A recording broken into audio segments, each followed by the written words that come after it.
Trust me, I get it. Every few years we hear the same buzz. This next prospect is gonna be a generational talent. It's like clockwork, right? Another can't-miss story that we've seen play out time and time again. There are cases where these prospects are able to live up to the enormous expectations, and there are cases where they are not. Because if we've learned anything over time, it's that players' strengths and skill sets don't always translate successfully to the NBA. In some cases, they don't even transfer successfully to college. But here's the thing. AJ Dybantsa's situation feels totally different. And you know why? Because this might just be the first time we're looking at one of the most complete prospects ever. Like ever.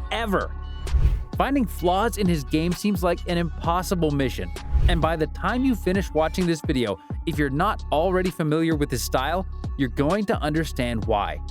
Yes, AJ's not a defensive wing with the potential of Cooper Flagg, nor is he a wing capable of passing like LeBron James, but at the same time, neither of these two aspects are weaknesses in his arsenal. So, join me because in a few minutes, you're going to realize why AJ Dybantsa is him. You know something special is happening when a freshman steps onto the court and instantly becomes the best player in the entire state in his first high school season. That's not normal. AJ was named the Massachusetts Boys Basketball Gatorade Player of the Year during his freshman year with averages of 19.1 points, 9.6 rebounds, 2.9 assists, and 2.5 blocks per game. Playing against opponents much older than him, he was already dominating all aspects of the game. And for that reason, a few months after transferring to Prolific Prep in California for his sophomore year, he decided to reclassify to the class of 2025. Having one less year of development in high school didn't seem to be a problem for him, because his game seems to have been polished since he was 15 years old. The point is that AJ immediately became the most highly rated prospect in the entire class, surpassing another prospect who had been making noise for a while, Carlos Boozer's son, Cameron. At Prolific Prep, AJ shared a team with Tyron Stokes, another top-ranked player in the class of 2026. But Dybantsa quickly took over the team, averaging 25.8 points per game during the Peach Jam. In his junior year, AJ made a big move, transferring to Utah Prep, a squad he's been dominating with ever since. Just a few months ago, his team took down the Columbus Explorers led by Duke commits Cameron and Caden Boozer. If you've been following the channel, you already know we broke down those epic matchups between two of the best high school teams in the country. And let me tell you, those games were next-level spectacular. But more than that, they made one thing crystal clear.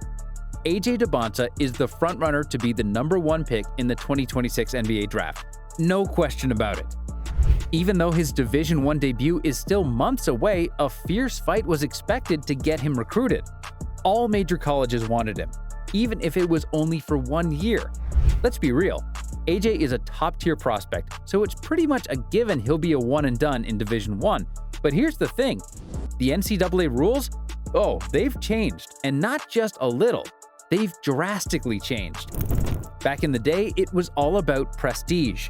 The top-tier colleges, Duke, Kansas, Kentucky, they snagged the best prospects for one simple reason. Everyone wanted to wear those jerseys. Every high school kid dreamed of playing under the bright lights for those powerhouse programs. But now, there are NILs. College athletes can get paid. And instead of prestige, in many instances, they go for the highest bidder. AJ's situation? It's unprecedented. Right in the middle of this new wave where student athletes can finally get paid to play, BYU has dropped a jaw-dropping offer. $7 million a year. Yeah, you heard that right. $7 million. So, Dybantsa, a kid from Massachusetts, is packing his bags and heading thousands of miles away to Salt Lake City for next season. But how is that even possible? How does a 17-year-old kid who hasn't even started his college season yet end up making more money than a huge chunk of NBA players? It's wild. But it's happening? Well, the answer is actually pretty simple. It's all about his play style. Why is AJ such a hot commodity with scouts? Why is everyone buzzing about him being the perfect player for the future of basketball? It all comes down to how he plays the game. Let's start with his frame. AJ, who's still growing, stands at 6'9" with a 6'11" wingspan. And despite his size, the guy is crazy mobile. We're talking about a 6'9" athlete who moves like he's much smaller. That agility is what makes him a nightmare to defend.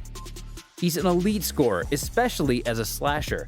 His first step is lightning fast, and trust me, very few high school players can keep up with him on the perimeter.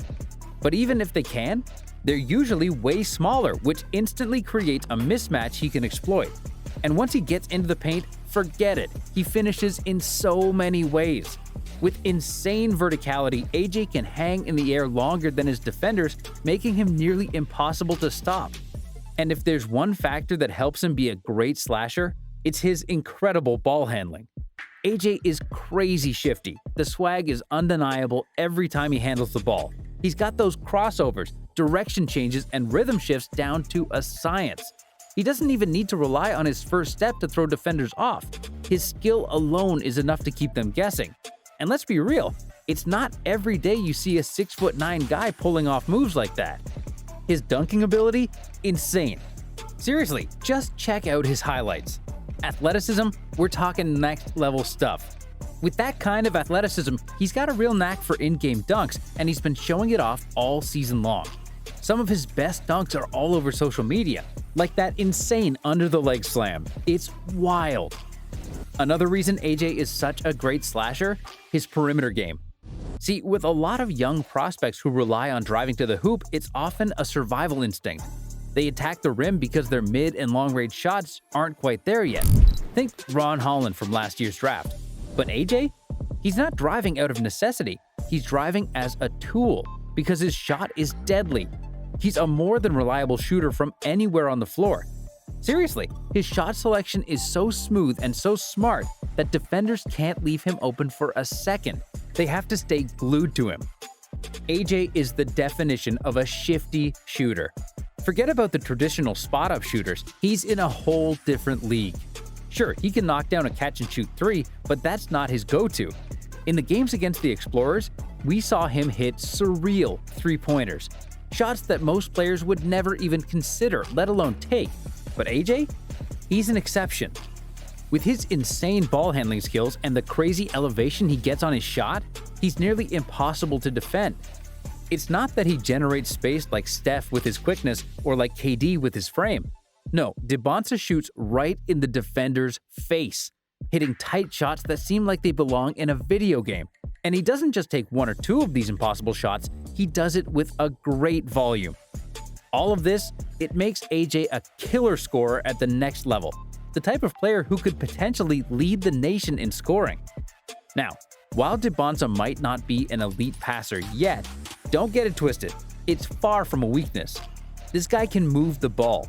The truth is, he's had to carry a huge chunk of the offensive load to help his team win, which means he's been focused more on scoring and creating for himself. But here's the thing, he's already shown flashes of impressive court vision. Even if he's not a pure point forward like someone like Cooper Flagg could be, I wouldn't be shocked to see AJ take on that role in just a few seasons. The guy's got the tools to evolve into a playmaking machine. And here's something that might surprise you, AJ's defensive ability. You'd think a guy like him, without the bulk of an NBA forward, might struggle against the average player at that position.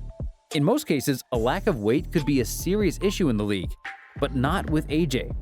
On defense, he's extremely physical. He loves to crash the boards, thrives on contact, and has this relentless mentality that pushes him to go hard every single possession. His 6'9" frame, combined with guard-level speed and acceleration, makes him a nightmare for smaller players trying to get around him. Honestly, it wouldn't be shocking to see him develop into an above-average defender in just a few seasons. The kid's got the tools to be a true two-way force. So, what about AJ's weaknesses? He can shoot, he can slash, his ball handling's on point, and he's a solid defender.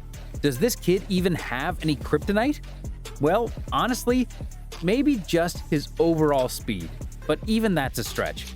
And that's what makes him so special.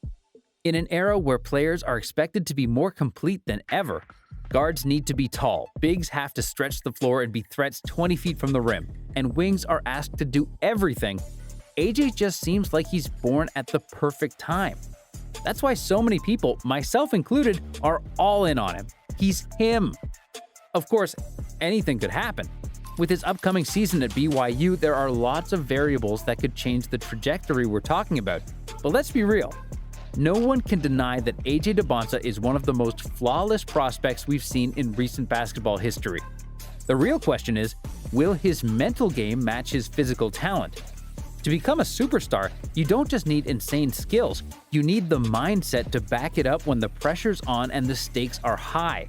That's what will ultimately define his future. So, what do you think about AJ Dybantsa?